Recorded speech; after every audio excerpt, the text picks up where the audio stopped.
Today I'm with Cleve Dwyer. We're in Nevada hunting mountain lions. And mountain lion hunting is just a little different than the normal whitetail elk hunting type situation.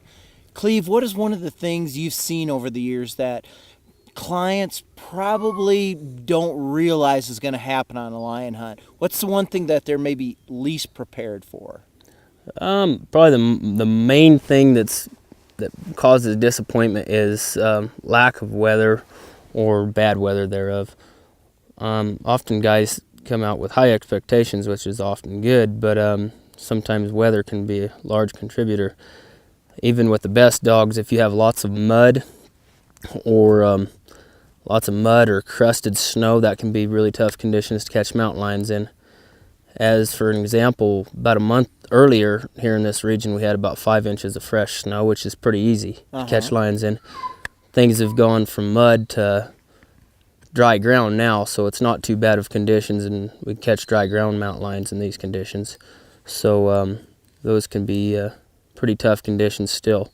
Dry ground is kind of separates the men from the boys in the mountain lion world, and it can take lots and lots of years to learn how to hunt dry ground mountain lions, but it's definitely tougher to catch mountain lions in the dry ground than it is in the snow. So if you book a mountain lion hunt, it's best to try to book one with some guys that hunt mountain lions in the snow and dry ground, or guys that can catch mountain lions in all adverse conditions. So.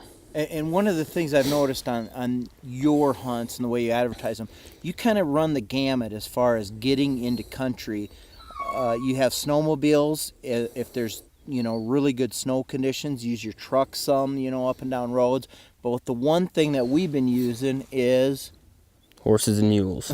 We're using mule power. So a guy's going to want to rough his butt up a little bit beforehand if he can, right? Get on a horse if you think that that's the way that you're going to be covering country. Because foot power hiking, that takes a lot out of you. But riding a horse even can take a lot out of you, can't you?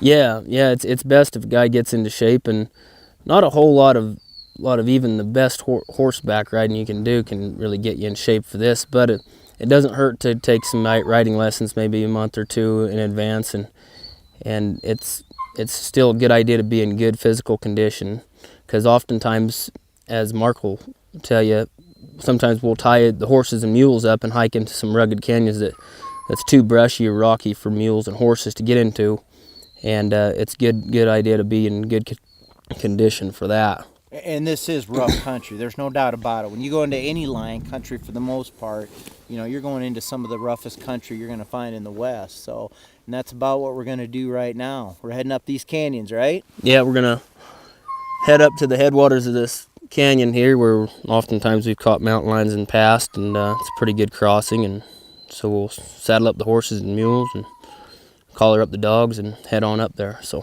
let's go.